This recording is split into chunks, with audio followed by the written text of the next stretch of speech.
حرمت الله یقار فی قراتهم احترام دا دے چې په دې قرات کې بډیر جوور نزي چې د خپل حد نه بل خلل شي ہمارے نه چې تنتوړې جوړ کی کړه امتر سے بوبل سے بل شتی جوړ کی شپېلې تی نه جوړي کفعل هؤلاء الهمزيين المبتدعين المتنطعين في ابراز الكلام من تلك الافواه المنتنه تكلفا بدبو يخلونا فإن ذلك محدث ألقاه إليهم الشيطان فقبلوه عنه ومن حرمة الله يقرأ بإلحان الغناء دال فسق فاللحن د سندر باندې دال فسق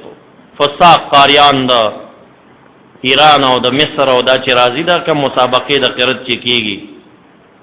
ما یو زه دا ولیدل کچا دغه قاریانو ته احسن ته ویل فقط کفر د کافر کیږي اور باندې او ډیر دغه نمک منډي او شافیصل او دې زینو کې منګورو چې دا ټول پنځ پیریانو دا وتر غونډي او د فساق ورته تلاوتونه کوي او د چا سات ډیرو وګدای نو دی وته چغي کی بیا دام چر تراغلی دي چې وګد صاحب کې ثواب لري صوفي چې لا اله الا الله په بند صاحب باندې وی هو دا دې کوم زینه کړی دي صاحب وته باندې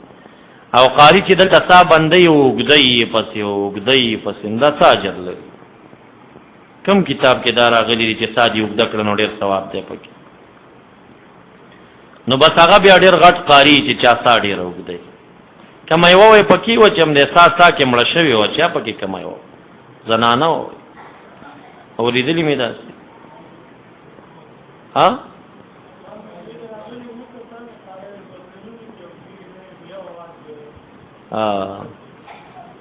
دام لس کسان به جنت تبوزی ځان سره په شفاعت باندې ناس ورته ناروا ده ناس احسن ته خو دې ورته وینو ایمان خطر دی دا او دارنګ نوح الرهبانیه دا چې یو قاری دی هغه په جړه تلاوت کړي دا بل دغه پیخي کیا سي هغه ځان جړغونه او جړغونه دا پیخي پکې دا ناروا دي دا ډیر حرمتونه دي شپږ درشم حرمت تلاړ شي من حرمت الله صغر المصحف قران کریم به وړو کې کینا دا بغټي څومره چې غټ په دې به ادبي کې دا ټولو مکتبو ولا رااله مونږ تاسو رواه عمش عن ابراهيم عن علي رضي الله عنه قال لا يصغر المصحف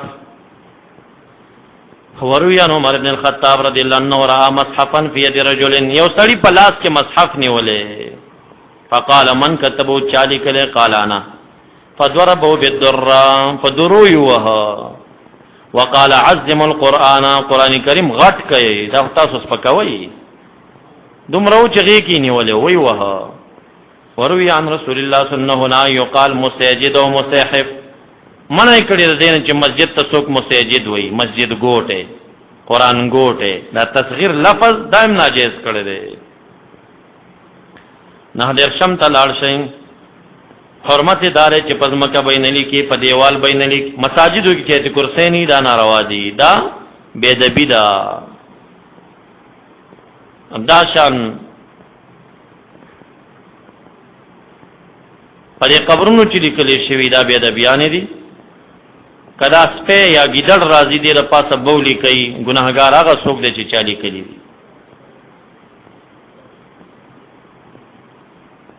وغیرہ دا په اخره کې بیا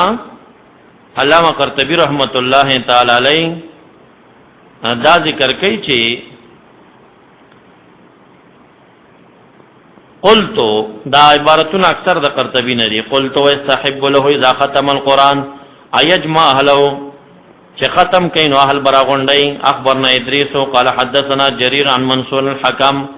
قال كان مجاهد وعبد بن لبابه وقوم يعرضون المصاحف فاذا ارادوا ان يختموا وجهوا اليه منتب سوکرا ولګل چې احضرونا راضي من سره جمع شي فان الرحمه تتنزل عند ختم القران ختم القران کې رحمت نازلی نو د قران کریم په ختم اجتماع او راغونډېدل دا د مندوبات او مستحبات د احترام د کلام شریف پاکستان کې چې معشومه جنۍ یالت قران کریم خلاص کې ختم به جوړي خلق به راغونډي دا د حضرت انس ابن مروي دي او نور صحابه کرامو نه هم دا مروي دي خدای احترامات ما لنکل تاسو وګورئ دا ډېر احترامات په دې پاڼه ورقه کې جمع شوي. درود شریف ولولئ. اللهم صل علی سبا به انشاءالله مسله د تصوف که وخت ور سره مسله د وجد علی الصوفیه او ډېر تاسو په دې کې شکونه وي کوشش وکړئ چې حاضری خامخا وکړئ او څه ډېر ملګري که نور غیر حاضر یغیم خبر کوي چې مسله د تصوف او د وجد علی الصوفیه کې حاضر شئ. الحمد لله رب العالمين والعاقبة للمتقين والصلاة والسلام على أفضل الأنبياء والمرسلين.